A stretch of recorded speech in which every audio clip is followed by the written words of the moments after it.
All right, welcome to Purple Raider Sitdown, homecoming weekend, going into game against Otterbein. I'm William Moyer, and here with me today, Coach Lou Berry, the new cornerbacks coach for the Purple Raiders.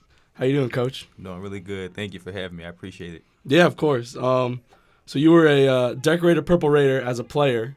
You were National Defensive Player of the Year 2018, coming back now to be the cornerbacks coach for the Purple Raiders. What led you back to the Purple Raiders? Man, this is home, and I've been. I spent the past 5 seasons coaching high school sports back in Pittsburgh, high school football and youth track. But I wanted to see what the college landscape had to offer. And so, I was checking out a few different schools. Some doors open, some doors closes, but everything led back to Mount Union. So I was ecstatic when I found out I have this opportunity.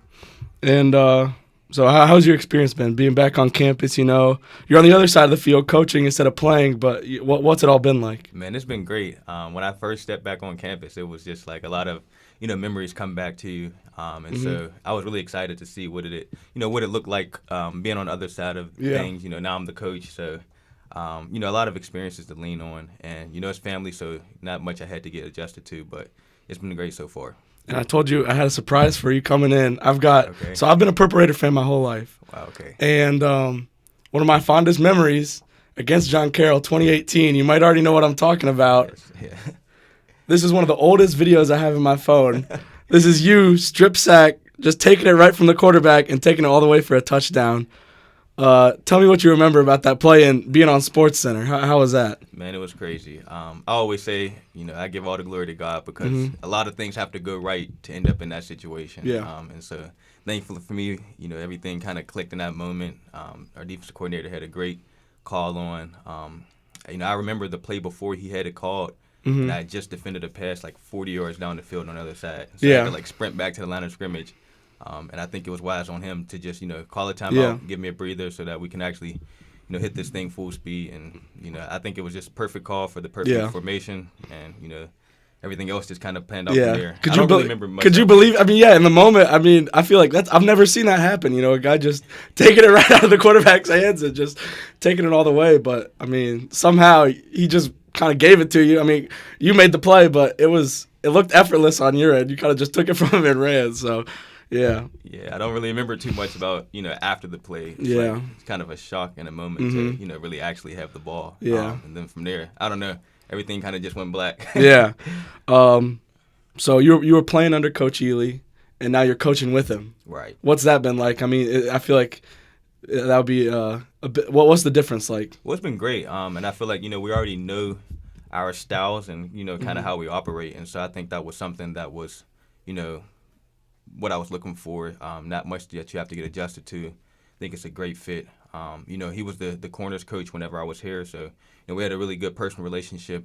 Now he's the defensive coordinator, so I was really excited to work underneath him because I know he has a lot of intellect and he really cares about the process and the little details, and so I feel like those things mesh well together between us, and so it's been great. And I'm looking forward to continue to build on things. Yeah, and so you were a two-sport athlete here at Mount Union back in your playing days. You were an All-American both on the football field and on the track. So how is that important for you to be able to have that time away from football where you get to go play track, and then having the time for football where you're getting away from track? I feel like being a two-sport athlete, multi-sport athlete is very important, to get some time away from your sport, avoid getting burned out. But what was that experience like for you? Right. I think you hit it right on the head. Burnout is real, and I feel like whenever I was able to do two sports, I was able to focus in on that sport and really just have fun and go all out on it. But football was certainly my main priority. Yeah. But I, being a defensive back, I'm not too tall, and so I knew speed was something that I really needed to make sure that I checked that box. And so, thankfully, the coaches worked with me to help pull that off. And from there, I think it was just about whatever you do, just go all out at it. Don't just do it just to do it. And so just strive to be the best version of myself, whether it was on the football field or the track. Yeah, and how important do you think it is for young athletes too, especially kids growing up, to play multiple sports, not just grow up specializing in one sport? Because oftentimes I think that leads to burnout, losing the love for your sport. How important do you think that is to play multiple sports? Right. Yeah, I think it's extremely important. Even when I was back home, I was coaching high school. I was coaching youth track. Yeah. Ages 7 to 18, and I was coaching high school football. And so, I think it's tough whenever you put force a kid to put all their eggs in one basket. Yeah. It's a lot of pressure for them to feel like they have to succeed in this particular sport. But when you break it up, it's like, all right, you're not doing a sport 12 months out the year. Spend some time doing this, spend some time doing that, and hopefully, I like to say that the sports normally complement each other. Because there's certain things that you can't really get in just one sport, and so I like when kids keep their options open and don't limit themselves. Yeah, I'd say definitely. There's footwork you get from certain sports that will help you in other sports. I agree with that. Yeah, and final question about your playing days. So you were academic All-American or academic All-OAC. Apologies. Your junior and senior year. What did your education kind of mean to you?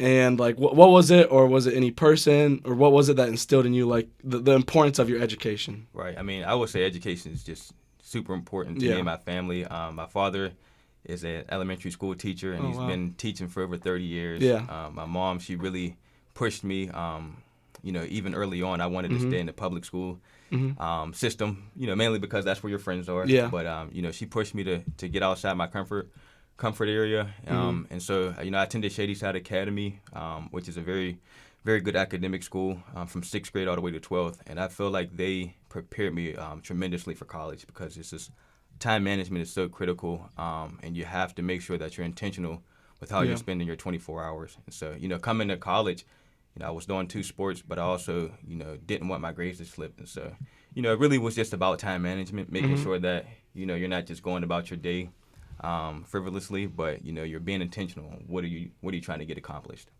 Yeah, and so now going into this season, we've started the season with 3 very quality opponents. Wheaton, Grove City, and Baldwin Wallace. Who, I mean, it looked to me last week like they were right on there with Wheaton and Grove City in terms of talent, and they to me deserve to be a top 25 team even with the loss. But how does those 3 matchups? How does that help the season? How does that help the team going forward to the rest of the season? Well, I mean, I think it's going to be a big help for us. And even in the off season, hitting into training camp, we knew we had some very strong opponents to start the season, and 2 of those games were on the road, so those aren't easy environments to go into. And so I think it helped us to prepare really hard in training camp as we entered the season. And I think now, we had a lot of new guys that had to be put in situations where they have to make the plays. Yeah. And so, I wasn't really sure how we would react to those things in the moment, but it was great to see, our kids responded. They fought, when times they get, a little shaky. I feel like we responded well. And so I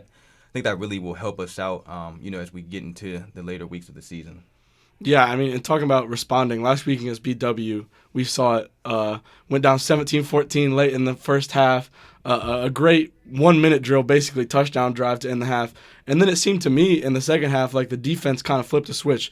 Things were very different in the second half. Final score 42-23, only allowed 6 points in that second half. And I don't think for the first 3 or 4 drives, BW's offense even got past midfield. So what was it about that the defense that kind of changed in the second half? What did you see? Well, I think it's certainly a team game, and what I would say is that the offense saved the day because, if they go into halftime up, they have a lot of momentum. Yeah. And I think our offense responded really well to finish the half. They went and scored. They really managed the time and the clock well, and then they came out of half and got the ball and scored again. And so, we talk about winning the last 4 of the first half and winning the first 4 of the second half. I think the offensive staff did a tremendous job executing there, and then that kind of puts our defense back in a mode where we can all right, we reset. So during halftime we made a few adjustments, and then our guys just decided to play harder. So kudos to them for making the adjustments look good. But I think our defensive staff did a great job of tweaking some things here and there, and so once you get a couple stops in a row, things kind of settle down for you, and I think we started to play, team football from there. Yeah, going against that BW team, especially that running back, Limburger, he was getting, like, it seems like 5 or 6 extra yards after contact in the first half. And in the second half, I mean, still a big dude. It's tough to bring him down, but he was only getting a couple extra yards after contact. So seems like I would agree that the team definitely kind of locked in that second half and played a bit harder. Yeah, I mean, that was a big back, and he ran really hard. And so, it was a good challenge for us. And again, kudos to the offense because with them being able to put up points, now we can, force them to settle for those 5-yard gains. It's not going to kill you if they're running the ball because that takes a lot of time off the clock. And so, I think we were able to kind of get them off of script once our offense, was able to finish that half strong and then start the second half strong. Yeah, and there's a guy, Costa Thrasavulu. He's been a transfer coming in this year, and he's been excellent as a defensive back. How important has he been for the secondary? Coming in, bringing in kind of a veteran presence, being a senior. How's his presence been for the team? I think it's been huge for us, honestly. It took me some time to get to learn the guys and to learn who I'm working with. But, I think we have a lot of great talent. But what I realized is that, Costa is he's a senior. And then after that, everyone else is either a freshman or a sophomore. Yeah. So we don't even have juniors, all right? So it's a lot of youth, but they are talented. Yeah. But it's good to have a veteran presence that can say, this is the way we're going to go. He holds guys accountable. He holds himself accountable. And so I think it definitely helps bolster that group. That we have somebody, of his caliber there. And he competes really hard, too. Mm-hmm. And speaking on freshmen and sophomores, we got a sophomore, Zach Liebler, who, he doesn't seem to me like he plays like a guy who's underclassman. Last year, he came in as a freshman, and he got some quality time in, made some really big plays. And this year, we call him on the broadcast Lockdown Liebler because he seems to just always make the right plays. What have you thought of his performance, even just being a sophomore, how he's improved from his freshman season that showed a lot of promise to this season where he's been a really big part of this defense? Right. Yeah, man, I've been really happy to work with Zach. And, I actually was with him last year. Back, I came up for the Johns Hopkins game, and I was here on the sideline. So I got to, look him in his eyes and see what he was about as a freshman. And, he really just went out there and competed against Hopkins. That was a tough game and, a lot of ups and downs.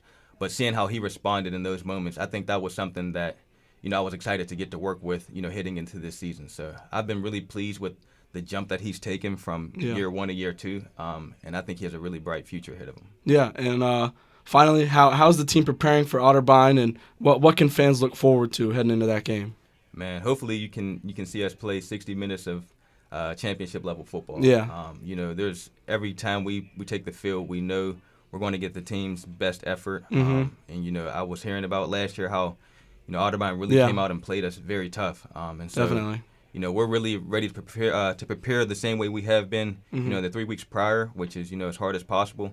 And we're really just looking to hone in on the attention to detail. We need to really tackle better. We need to do a good job of getting off the field on third downs. And so, when you're trying to win all the football games, I think every week you have to figure out something that you can get better at. And so I think that's what we've been focused on this week. And hopefully, we see it pay off come Saturday. Yeah, well, good luck this weekend.